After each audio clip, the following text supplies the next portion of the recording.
Hello दोस्तों, स्वागत है आपका हमारे इस यूट्यूब चैनल BSCB सॉल्यूशन पे। तो कैसे हैं दोस्तों, उम्मीद करते होंगे कि बेटर होंगे आप। तो आज की क्लास में आपको क्लास 10th का प्रश्नावली 3.3 का क्वेश्चन नंबर 3 का दूसरा सवाल कराने वाले हैं दोस्तों। कहने का मतलब मैं ये आपको फाउंडेशन बैच में, मैथ्स फाउंडेशन बैच जो यूट्यूब पे फ्री किया गया है, उसमें मैंने अभी आपको 2 चर वाले रैखिक समीकरण पढ़ा रहे हैं, जिसमें कि प्रश्नावली 3.3 के सारे सवाल मैंने करा दिए थे 1 और 2। आज मैं आपको 3 नंबर का क्वेश्चन नंबर 3 का दूसरा क्वेश्चन कराने वाले हैं, मतलब भाषा वाला प्रश्न। अगर आपको भी भाषा वाला प्रश्न बनाने में दिक्कत हो रही है, मतलब भाषा को पढ़ करके समीकरण बनाए और उसका हल करने में प्रॉब्लम हो रहा है, तो ये वीडियो आपके लिए रामबाण साबित होगा, क्योंकि मैं आज सारे भाषा वाला प्रश्न को अच्छे तरीका से विथ कॉन्सेप्ट के साथ सिखाने वाला हूँ। तो चलिए दोस्तों, बिना लेट के हम वीडियो को स्टार्ट करते हैं। तो चलिए दोस्तों, पहला क्वेश्चन आपकी स्क्रीन पे दिख रहा होगा और क्वेश्चन कह रहा है दोस्तों कि दो संपूरक कोणों में बड़ा कोण छोटे कोण से 18 डिग्री अधिक है और उन्हें ज्ञात कीजिए। आपको चीजें समझ में आएगा तभी ये क्वेश्चन बना पाएंगे दोस्तों, जब आपको ये कॉन्सेप्ट क्लियर हो कि संपूरक कोण किसको कहते हैं और पूरक कोण किसको कहते हैं। तो एक थोड़ा सा देखिएगा दोस्तों, एक चीज आपको समझना है, पूरक कोण और एक चीज होता है दोस्तों संपूरक कोण। अगर आपको पता नहीं है तो आप देख सकते हैं, ये सारी चीजें मैं आपको बताए हैं किस चैप्टर में, पता है आपको, त्रिकोणमिति में। देख लीजिए, त्रिकोणमिति एक प्लेलिस्ट बनाया हुआ और सारे क्वेश्चन को विथ कॉन्सेप्ट विथ ट्रिक से सारे चीज बताए हुए देख सकते हैं। पूरक कोण कहने का मतलब हुआ वैसा दो कोण जिनका योगफल 90 डिग्री हो। अगर एक कोण θ1 है और दूसरा कोण θ2 है, अगर इसको जोड़ने पे 90 डिग्री होगा दोस्तों, तो ये कोण जो कहलाएगा पूरक कोण कहलाएगा। क्वेश्चन पूछेगा कि 30 डिग्री का पूरक कोण क्या है, तो कुछ ना कीजिएगा, पूरक पूछेगा तो 90 डिग्री में घटा दीजिएगा। मतलब अगर एक कोण 30 है तो दूसरा कोण कितना होगा पूरा दोस्तों 60। पूछेगा 60 का पूरक कोण क्या होगा, तो 30 डिग्री। अगर आपको कोई पूछे 45 डिग्री का पूरक कोण क्या होगा दोस्तों, तो 90 में 45 घटाइएगा, मतलब क्या हो जाएगा दोस्तों 45। क्लियर। संपूरक कोण किसको कहते हैं, जिन दो कोणों का योगफल 180 डिग्री हो उसे संपूरक कोण कहते हैं। मतलब θ1 और θ2 को जोड़ने के बाद अगर 180 डिग्री होगा दोस्तों, तो वैसे कौन कहेंगे मेरे भाई, संपूरक कोण। अगर पूछेगा कि 90 डिग्री का संपूरक कोण क्या होगा, तो कुछ नहीं कीजिएगा, 180 डिग्री में घटा दिएगा। अगर 180 में 90 आप घटाइएगा तो कितना आ जाएगा दोस्तों, 90 डिग्री आ जाएगा। अगर कोई पूछे कि 60 डिग्री का संपूरक कोण क्या होगा दोस्तों, तो 180 में 60 घटाइएगा तो मतलब 120 डिग्री आ जाएगा। कोई पूछेगा 130 डिग्री का संपूरक कोण क्या होगा दोस्तों, तो 180 में 130 घटाइएगा कितना डिग्री निकल जाएगा, 50 डिग्री। अगर 50 का ही संपूरक पूछे तो क्या आ जाएगा 130 डिग्री। ये चीजें अगर आप समझ में आ गए तो भाषा वाले सवाल को यूं चुटकियों में आप सॉल्व कर देंगे। तो देखिए दोस्तों, हम बताते हैं आपको। सवाल कह रहा था कि दो संपूरक कोणों में बड़ा कोण छोटा कोण से कितना डिग्री है, 18 डिग्री अधिक है। मतलब आप तो चीज समझ गए कि दो कोण, तो मान लेते हैं कि बड़ा कोण x है और छोटा कोण y है। ठीक है दोस्तों, लिखते हैं, लेकिन कौन सी हल माना कि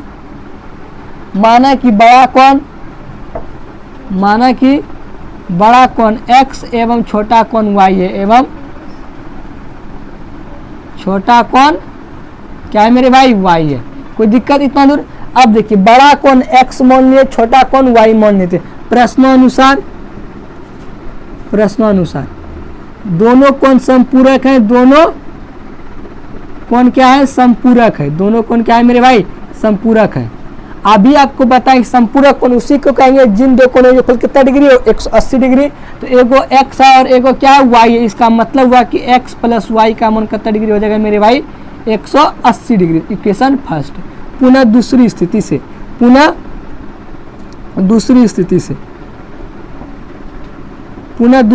से देखिए दोस्तों क्या कह रहा है कि बड़ा जो कोण है ना, छोटा कोण से 18 डिग्री अधिक है। बड़ा कोण जो है छोटा कोण से 18 डिग्री अधिक है, मतलब दोनों का अंतर का डिग्री का दोस्तों 18 डिग्री का। मतलब कि x माइनस वाई का जो मान है 18 डिग्री है। ये चीज आपको समझना पड़ेगा। ये ऐसे भी कर सकते हैं, बड़ा कोण x जो है छोटा कोण से 18 डिग्री अधिक है, मतलब y प्लस कितना है 18 डिग्री है। तो इधर y लाइएगा, इधर माइनस में हो जाएगा, तो डायरेक्टली लिख दिया। देखिए, अगर बड़ा या छोटा का बात करेंगे तो आप समझिएगा, बड़ा छोटा करने का मतलब सिर्फ अंतर से लिया जाता है, इसलिए x प्लस वाई कितना निकल गया 18 डिग्री दोस्तों। अब यहाँ से आप समीकरण सॉल्व करेंगे, कई तरीके लगा सकते हैं, प्रतिस्थापन विधि, विलोपन विधि। ठीक है दोस्तों, तो मैं अभी आपको प्रतिस्थापन विधि से ही बता रहा हूँ, तो कल के वीडियो में आपको शॉर्ट वीडियो में एक विलोपन विधि से भी सॉल्व करना हम बता देंगे। देखिए, इसको सवाल को सॉल्व कैसे करेंगे, लिखेंगे समीकरण फर्स्ट से, समीकरण फर्स्ट से। x बराबर दोस्तों कितना होगा, देखिए 180 माइनस वाई हो जाएगा कि नहीं, 180 माइनस वाई। अब लिखेंगे समीकरण सेकंड में x का मान रखने पर, मान रखने पर, चलिए मान रखिए दोस्तों, सॉल्व कर रहे हैं। x का मान देखिए कितना निकालें, 180 minus Y, 180 degree minus Y, ठीक है। इधर फिर है माइनस का y बराबर कितना डिग्री है दोस्तों, 18 डिग्री। अब इम्प्लाई देखिए ये 180 डिग्री हो जाएगा और ये प्लस का 18 लाएंगे इधर, तो क्या हो जाएगा माइनस का 18 डिग्री बराबर माइनस वाई और माइनस वाई, तो माइनस का 2y और उस पट्टी ले जाएंगे तो क्या हो जाएगा प्लस का 2y, नहीं। अब देखिए 180 में 18 घटाइएगा, 10 में 8 जाएगा तो मेरे भाई 2 बच जाएगा और ये 7 हो गया, 7 में 1 गया तो 6 हो गया और ये क्या हो गया दोस्तों 1 बराबर होगा कितना 2y। इसलिए कि y का अगर मान निकालिएगा तो 2 गुना में इधर लाएंगे तो भाग में, तो 2 से भाग लग जाएगा, 2 8 16, 2 को 2, मतलब y का मान 81 डिग्री निकल गया। इसलिए x बराबर, x का मान आप किसी भी समीकरण में अपनी सुविधा के अनुसार रख सकते हैं। अच्छा मान आपको यहाँ रखना होगा, रख दीजिए, इसको 3 मान सकते हैं, कोई दिक्कत नहीं है। देखिए y का मान कितना निकाला दोस्तों 81 डिग्री, अगर आप यहाँ 81 डिग्री मान देंगे मतलब 180 में 81 घट जाएगा और आप 180 में 81 घटा सकते हैं। 10 में 1 गया तो कितना हो जाएगा 9 और ये दोस्तों कितना हो गया 7, 17 मार के कितना होगा 9, मतलब 99 डिग्री होगा आंसर, लिख सकते हैं। अतः x बराबर 99 एवं y बराबर 81 डिग्री आंसर। नहीं दिख रहा है दोस्तों ये वाला, तो चलिए नहीं दिख रहा है, थोड़ा सा ऊपर ये 99 दिख रहा है ना, तो डायरेक्टली लिख दीजिए अतः x बराबर 99 एवं y बराबर 81 डिग्री। इसके बाद क्या लिखते हैं आंसर, ठीक है दोस्तों। कोई समझ में आया इसको उतारिए। बहुत सारे बच्चे कह रहे हैं कि इसको आसान से बना सकते हैं। देखिए अभी दोस्तों मैं अभी आपको समीकरण को सॉल्व करने के बारे में बताया ही नहीं है। अगर आप बताने के बाद इस सवाल को मैं 2 सेकंड नहीं बना सकता। देखिए दोस्तों कॉन्सेप्ट सिखाई देते हैं, बहुत बच्चे ऐसा लगता है। देखिए दोस्तों एक समीकरण था x प्लस वाई बराबर कितना था 180 डिग्री और x माइनस वाई बराबर कितने मेरे भाई 18 डिग्री। आपको लग रहा होगा कि मैं ये लंबा कर दिया, प्रतिस्थापन विधि सिखा, इसलिए कि आप विलोपन विधि से भी सॉल्व बना सकते हैं, लेकिन एक विधि में आपको दिखाना चाहता हूँ, आपका दिमाग ठिकाने पर लग जाएगा। देखिए दोस्तों अगर x का मान पूछे, अगर इस तरह का समीकरण रहे कि x प्लस वाई बराबर कुछ और x माइनस वाई बराबर कुछ, तो x का जब भी मान निकालिएगा तो जोड़ के आधा कर दीजिएगा दोस्तों। तो 180 और 18 जोड़िए, 180 और 18 जोड़ेंगे कितना होगा दोस्तों 8 के 8, 8 1 9 और कितना हो गया 198। और जब 198 का आप आधा कीजिएगा दोस्तों क्या हो जाएगा 99 हो जाएगा। समझ में आ रहा है। x का मान जोड़ के आधा और y का मान निकालिएगा तो घटा के भी आधा कर सकते हैं। मतलब अगर आप दोस्तों 180 में 18 घटाइएगा तो कितना आएगा 162 और 162 का आधा कीजिएगा तो दोस्तों हो जाएगा 81। बहुत सारे तरीके हैं दोस्तों, बट आप कुछ दिन वेट तो कीजिए, हमारे धीरे धीरे आपको क्लास जो आएगा मैं सारी चीज़ आपको सिखाते चलेंगे, ठीक है दोस्तों। तो चलिए इसको आप उतारिए, वो भी नोट कर लीजिए, आपको फायदे करेंगे। हो गया मेरे भाई। तो चलिए बिना लेट के अब हम आपको नेक्स्ट सवाल पे लेके चलते हैं। नेक्स्ट सवाल देखिए दोस्तों क्या कह रहा है। देखिए नेक्स्ट सवाल दोस्तों ये कह रहा है कि एक क्रिकेट टीम के कोच ने 7 बल्ले 6 गेंद 3800 रुपये में खरीदे, बाद में उसने 3 बल्ले 5 गेंद 750 रुपये में खरीदे, प्रत्येक बल्ले और प्रत्येक गेंद का मूल्य ज्ञात कीजिए। ठीक है दोस्तों, कुछ न कहेंगे सवाल बहुत ही हल्का है। पहले मैच होता है तो मैच को कोच सिखाने वाला रहता है, जो उसको सिखाता है वो कोच ने क्या कुछ बल्ला लिया और कुछ गेंद लिया, उसके लिए कुछ उसको पैसे एफर्ट करने पड़े। तो मान लेते हैं कि एक बल्ले का जो कीमत है वो x रुपया है और एक बल्ले का कीमत y रुपया। क्योंकि दो चर वाले रैखिक समीकरण है, इसमें दो गो चर हमको मानना ही पड़ेगा। तो अपने सहूलियत के अनुसार एगो हमेशा x मानेंगे, एक दूसरा को y मानेंगे। तो ठीक है दोस्तों, तो चलिए मानते हैं। लिखिए माना कि एक बल्ला, क्या बल्ला दोस्तों, एक बल्ला का मूल्य, ये मूल्य बोलिए, ये कीमत मूल्य x रुपया एवं एक गेंद का कीमत, एक गेंद का मूल्य, एक गेंद का मूल्य कितना है y रुपया मैंने मान लिया दोस्तों। ये जो ये क्या रुपया, क्वेश्चन कह रहा है कि एक क्रिकेट टीम में 7 गो बल्ला 6 गो गेंद लिया, 3800 रुपया लिया। 7 गो बल्ला, कितना बल्ला लिया मेरे भाई, 7 गो बल्ला और 6 गो क्या लिया है, गेंद लिया। नहीं देखिए, अगर एक बल्ला लेगा एक्स्ट्रा लगेगा कि नहीं, बोलिए 7 गो बल्ला लिया, इसका मतलब कितना रुपया लग गया उसको, 7x रुपया लग गया। और 6 को गेंद भी लिया है, मतलब 1 को गेंद लेगा तो y रुपया लगेगा, 6 को गेंद लिया क्या रुपया लग गया, 6y रुपया लग गया।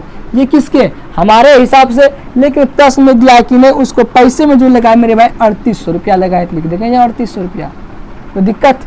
अब नेक्स्ट चीजें देखिए दोस्तों, ये समझ में आप लिख सकते हैं, प्रश्नानुसार लिख सकते हैं, यहाँ थोड़ा सा A/Q लिख देते हैं, A/Q अकॉर्डिंग टू क्वेश्चन मेरे भाई, A/Q समझ रहे हैं, मतलब अकॉर्डिंग टू क्वेश्चन जगह नहीं है, छूट गया। A/Q प्रश्नानुसार पहली स्थिति से, थोड़ा सा ये चीज़ आप लिख देंगे, थोड़ा सा अच्छे रहेंगे, पहली स्थिति से, दिख रहा है मेरे भाई, हो गया। पुनः दूसरी स्थिति से, पुनः दूसरी स्थिति से, दूसरी स्थिति में देखिए क्या कह रहा है मेरा भाई, कह रहा है कि उसने 3 को बल्ले 5 को गेंद लिया है, 3 को बल डालेगा मेरे भाई तो 3x रुपया लग जाएगा। और कितना गेंद लिया है मेरे भाई, बोल रहा 3 को बल्ले और 5 को गेंद लिया, मतलब 5 लिया है, तो कुल मिला के इसको कितने रुपए देना पड़ गया मेरे भाई, 1750 रुपये, तो हो गया 1750 रुपये। तब पूछ रहा है कि एक बल्ले और एक गेंद का कीमत क्या है, कुछ नहीं दिक्कत, सिंपल सी बात है दोस्तों, आप इसको x मान लीजिए, इसको समीकरण 1 और समीकरण 2 मान लीजिए। अब समीकरण को सॉल्व करने आपको आता ही नहीं आता, तो थोड़ा सा विलोपन विधि का बार बार जिक्र कर रहे थे दोस्तों, तो मैं आपको विलोपन विधि सिखा ही देता हूँ, आपका भी शांति मिल जाए। देखिए विलोपन विधि में क्या करेंगे दोस्तों, किसी एक चर राशि को हम बराबर करते हैं, बराबर इसलिए करते हैं क्योंकि एक चर राशि को हटा देंगे तो सिर्फ ये, अगर x को हटाएंगे तो y वाला बचेगा, y वाला हटाएंगे तो सिर्फ x वाला बचेगा।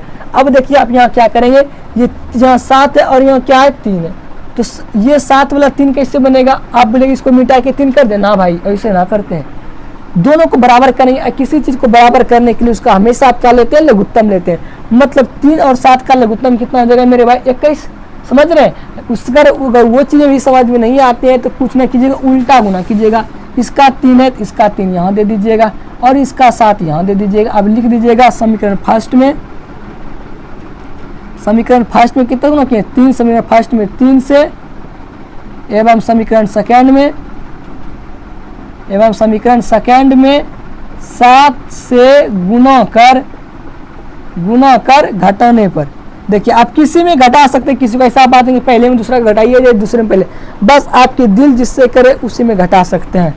देखिए दोस्तों 3 से गुना करेंगे तो 3 7 ये हो जाएगा 21x, अब 3 छक्के बोलिएगा हो जाएगा 18y बराबर 3800 गुना में 3 की जगह तो मेरे भाई देखिए क्या हो जाएगा, ये डबल जीरो रह ही जाएगा, और 3 में 8 से गुना 3 8 24 के 4 बाकी 2 रह जाएगा, और 3 3 9 2 11। ठीक है दोस्तों, कोई दिक्कत तकलीफ। और 7 से गुना कीजिएगा, ये हो जाएगा 21x प्लस 7 5 35y हो जाएगा मेरे भाई ये वाला, और बराबर इससे गुना कीजिएगा तो 7 गुना 0 कीजिएगा तो 0 रह जाएगा, 7 5 35 के 5 बाकी 3 रह जाएगा, 7 7 49 49 3 52 52 के 2 बाकी की तरह ये देखो 5 और 7 का 7 है, 7 मेरे भाई क्या हो जाएगा 12 हो जाएगा। अब घटा दीजिए, घटाने का रूल देखिएगा बड़ी अच्छा समझिएगा भाई, टेक्निक बस दे रहे हैं। जब भी घटाइएगा तो चिन्ह बदल दीजिएगा, क्योंकि जो प्लस में रहेगा वो माइनस में और जो माइनस में रहेगा वो प्लस में हो जाएगा। आप बताइए 1250 भी क्या है, प्लस में है कि नहीं, आप इसको माइनस कर दीजिए, ये प्लस में है तो ये माइनस में, ये प्लस है तो ये माइनस में, इसका मतलब है कि 21x में 21x घट जाएगा, तो ये कट्टम पिट्टी मच गया, खून खराबा हो गया, कहीं दिक्कत। अब देखिए मतलब 18y में घटाना हमको 35y, 18 में 35 तो घटेगा नहीं, तो अगर घटाएंगे तो माइनस का चिन्ह देना पड़ेगा, मतलब 35 में ही 18 घटा देते हैं दोस्तों, तो 15 में 8 गया तो 7 हो गया, 2 में 1 गया तो 17y बच जाएगा, ये माइनस का, समझ रहे हैं।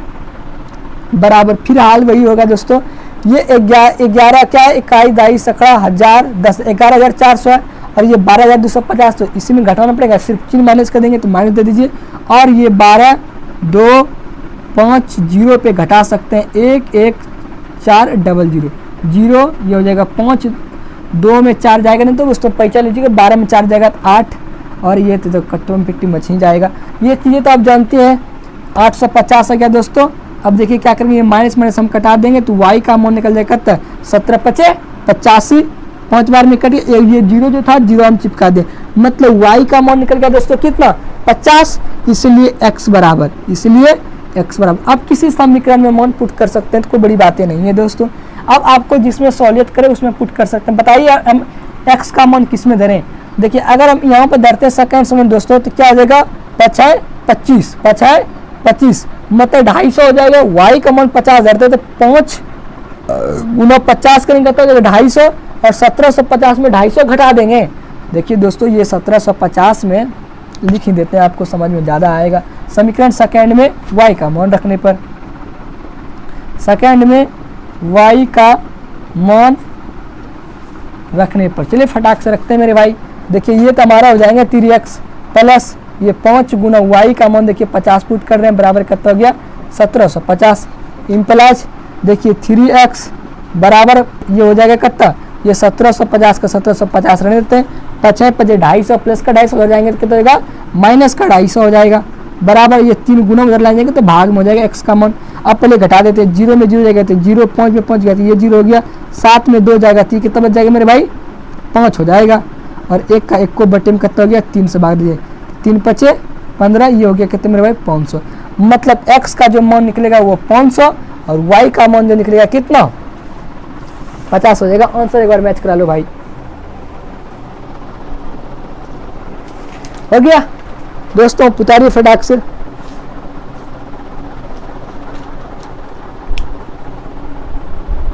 हो गया मेरे भाई, मिटाए, ठीक भाई। तो आगे कितना और बताए तो सवाल क्या, अभी 2 सवाल में आपको बता ही देते ताकि आपका खत्म ही हो जाए। कोई दिक्कत दोस्तों, भाषा वाला प्रश्न कुछ नहीं है, सबसे आसान है, बस आपको शिद्दत से पढ़ने के लिए आ जाना चाहिए कि सवाल कह रहा है क्या आप तो खुद से भी सवाल बना लेंगे। देखिए दोस्तों नेक्स्ट सवाल क्या कह रहा है, नेक्स्ट कह रहा है कि एक नगद टैक्सी की भाड़े के नियत भाड़े का अतिरिक्त चली गई दूरी भाड़ा में सम्मिलित किया जाता है। 10 किलोमीटर की दूरी भाड़ा 105 रुपया और 15 किलोमीटर भाड़ा 155 रुपया नियत भाड़ा प्रति किलोमीटर भाड़ा ज्ञात कीजिए, और एक व्यक्ति 25 किलोमीटर जाता है तो कितना भाड़ा लगेगा। दोस्तों इस क्वेश्चन का आप सीन समझिए, सीन क्या कह रहा है कि एक टैक्सी किराया लिया जाता है, आप अगर बड़े शहर में जाएंगे तो उसका चलने का स्टाइल कुछ अलग रहता है। देखिए मान लेते हैं दोस्तों ये क्या हो गया मेरा, ये गाड़ी हो गया, ठीक है दोस्तों, और ये गाड़ी शहर की गाड़ी है, तो शहर के गाड़ी में ये रूल लगे हुए हैं कि अगर दोस्तों सिर्फ आप गाड़ी पे बैठेंगे तो आपको 20 रुपया देने पड़ेंगे, और जितना किलोमीटर जाएंगे उतना आपको 5 रुपया लगेगा। मतलब अगर आप 1 किलोमीटर जाते हैं दोस्तों तो उसका अतिरिक्त किराया, ये फिक्स किराया, ये नियत किराया है कि आप गाड़ी में बैठे तो 20 रुपया लगेगा, और जितना किलोमीटर जाइएगा मतलब अतिरिक्त भाड़ा जो है 5 रुपया के दर से लगेगा। अगर आप दोस्तों 1 किलोमीटर जाइएगा तो 20 रुपया तो ये लगेगा ही लगेगा, और 5 रुपया ये भी लग गया तो 20 5 25 रुपया लग गया। 2 किलोमीटर जाएंगे तो 20 रुपया तो लगेगा ही, और 2 किलोमीटर कितना 10 20 10 कितना हो गया 30 रुपया। वही चीजें यहाँ पे भी बसा हुआ है। तो मान लेंगे कि दोस्तों की नियत किराया x है और अतिरिक्त किराया क्या है y है। चलिए दोस्तों तो लिखते हैं, माना कि बस का नियत किराया x एवं अतिरिक्त किराया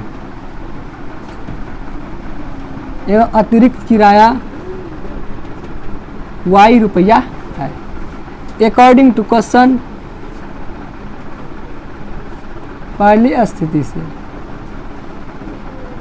पहली स्थिति में दोस्तों देखिए बढ़िया सवाल को पढ़िएगा, आपको चीजें समझ में आएंगी।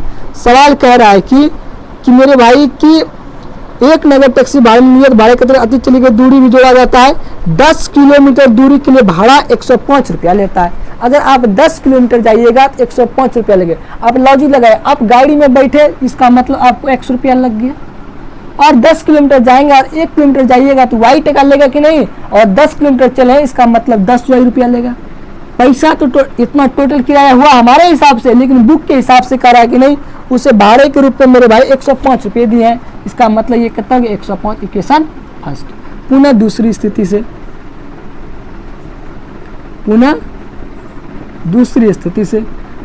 स्थिति में दोस्तों देखिए क्या कह रहा है कि 15 किलोमीटर के लिए 155 रुपया बढ़ा दिया, फिर गाड़ी में बैठेगा मतलब 100 रुपया लगेगा। 1 किलोमीटर जाएगा तो y टका लगेगा, लेकिन कह रहा है 15 किलोमीटर गया है मतलब 15 y लग गया। टोटल के हिसाब से भाड़ा 155 रुपये लग गया। समीकरण सेकेंड। अब समीकरण फर्स्ट एंड सेकेंड से आप x का मान y का मान भी निकाल सकते हैं। तो देखिए दोस्तों लिखेंगे समीकरण फर्स्ट एंड सेकेंड से, घटाने पे भी लिख सकते हैं, कोई दिक्कत नहीं। टीचर इतना सारे चीजें आपको समझेंगे। देखिए हम विलोपन विधि से सॉल्व करेंगे तो क्या करें, किसी एक को बराबर कर दे। आज दिन अच्छा था, दोनों क्या है बराबर है, तो समीकरण फर्स्ट एंड सेकेंड से घटा रहे हैं दोस्तों। देखिए पहला क्या है दोस्तों, ये x प्लस 10y बराबर 105 है, और ये दोस्तों मेरा है x प्लस 15y बराबर कितना मेरे भाई 155।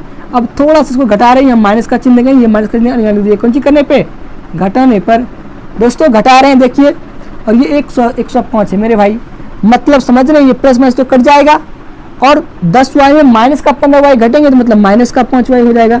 उसी तरह 105 में 155 घटेंगे तो माइनस का 50 बच जाएगा, और माइनस माइनस तो कट ही जाएंगे। y बराबर करता है 5×50, मतलब y का मान 10 निकल गया। अतः x बराबर, देखिए अतः x का मान कैसे निकालेंगे, तो y का मान किसी समीकरण में आप पुट कर सकते हैं। तो y का मान हम पुट कर रहे हैं दोस्तों, अपने पसंद से जिसमें करें इसमें पुट कीजिएगा। तो चलिए y का मान में पुट कीजिए, तो y का मान अगर 10 धरेंगे तो 10 में 10 लिए तो 100 हो जाएगा, मतलब प्लस का 100 और वो पट्टी जाएगा तो माइनस का, मतलब 105 में 100 घट जाएगा, कितना बचेगा दोस्तों, सिर्फ 5 बचेगा। अतः x का मान कितना निकल गया, 5।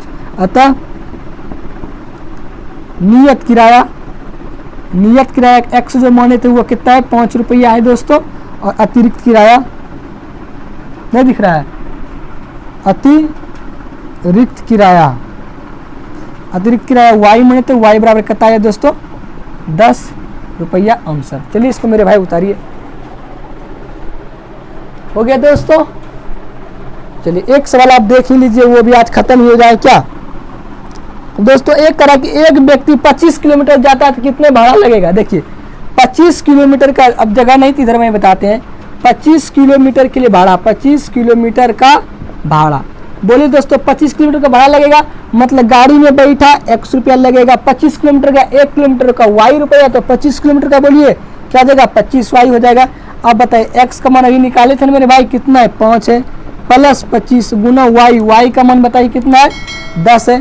तो गुना करने आता है ना, 25 गुना 10 करते 250, 250 में जोड़िएगा 5, कितना हो जाएगा, 255 रुपया हो गया, आंसर मैच कर गया। ठीक है दोस्तों, मिटाए, आसान सवाल था। अब चाहे तो आप सारे सवालों के आसानी से बना ही सकते हैं, बस लास्ट